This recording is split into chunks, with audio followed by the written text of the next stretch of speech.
Welcome to the Creative Plan Podcast Network. Join us as we share our favorite RPGs, one-shot games, tabletop games, reviews of items, and convention panels, and other exciting things that we run into from time to time. Sit back and enjoy the show.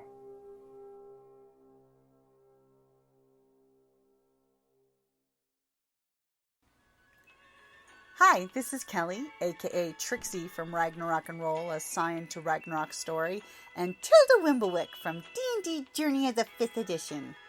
First off, I would just like to say thank you to everyone for listening to our varied adventures, as well as for rating us on iTunes and RPGpodcast.com. If you haven't rated us yet, we would greatly appreciate it if you could. And if you're looking for more ways to support our efforts, we are now on Patreon, a great site where you can help us continue making more podcasts, as well as some special surprises for our patrons. If you can, please look us up at www.patreon.com/cppn. Every little bit helps. And again, thank you for listening. Hey guys, Jim here with Creative Plan Podcast Network. Here back for another #RPGADAY2018.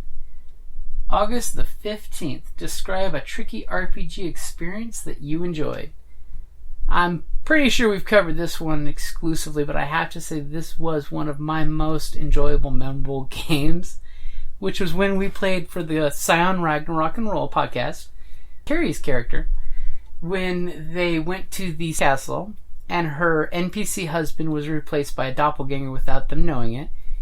And the group went to dinner as a group. We're role-playing this out because they picked up an NPC who was also secretly a doppelganger. And they didn't know it, but she was just acting like the damsel in distress, so the group was protecting her.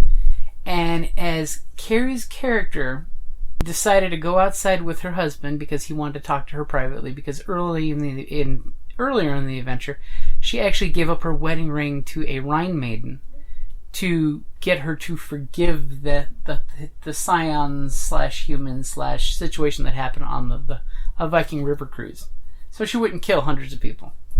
Well, when the doppelganger took her outside, he presented a wedding ring to her to replace the one that she gave up to save people.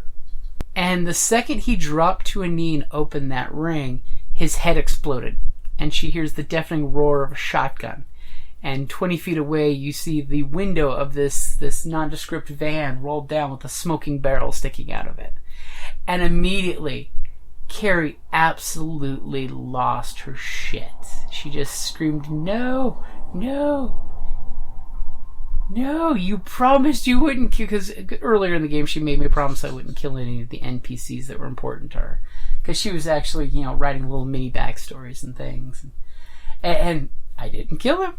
Her husband was safely tied up and beaten by the doppelganger back in Cecil. So, I fulfilled my promise, but the mere fact that there was over 6 minutes of her screaming in shock and awe over the death of her NPC husband, and I had to mute it and cut it down in the podcast episode to make sure I save people's hearing.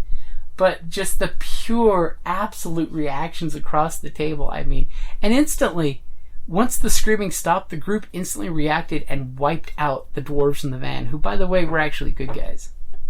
But it was just this beautiful moment of emotional turmoil that just resonated with me as one of the most amazing, tricky situations, because, of course, poor Carrie was so distraught. And the group, I had to translate to them that maybe they shouldn't have killed the dwarves. So I used the security camera videos inside they found out that this van was a surveillance van. And yes, they intercepted a message from one group of the dwarves talking to another group offsite of meeting at a rally point. Well, I made sure that there was the security footage in the surveillance van that the players could click and see the doppelganger come out of the mirror, commit the crime. So that was how I gave the backstory of how am I going to convince the characters to understand what just happened. So I basically used the fiat of inside the van as a camera connected to the castle that they were in at Sleeping Beauty's castle. At a camera connected to Snow White's castle, and that way it fills in the backstory for the players. Granted, a lot of times on that podcast I like to do little voice acting bits, which That's something we definitely need to start doing in other games. But, that was one of the tricky ones that I needed to get the group to stop, realize the scene, and then they moved on, and they were slightly less violent with the other dwarves because they realized that they had a doppelganger with them. There was a moment where the group kind of figured it out, I think. But, it was just one of those fun moments with your players where you have all these little secrets and you want them to find out. You desperately want them to realize the reveal. But you have to make sure to present it in a way that it's not metagaming. But it's totally in character for their characters. And that's one thing I love with the storyteller system, in that regards.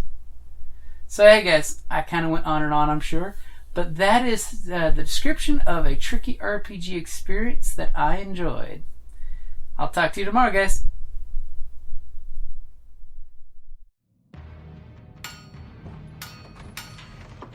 Down in the depths of the mountain, we dwarves spend our time forging powerful weapons, mining precious gems and metals, and feasting like kings.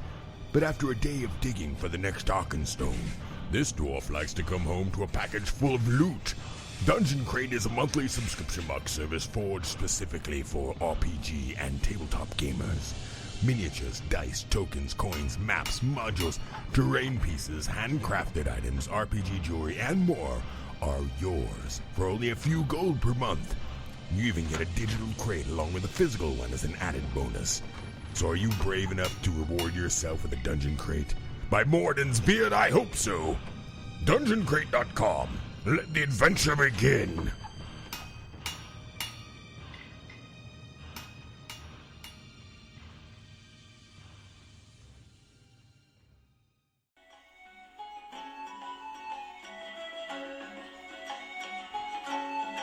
Thank you for listening to the Creative Play and Podcast Network.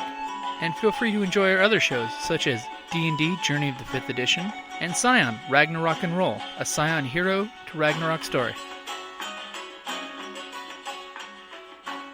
Thank you for listening.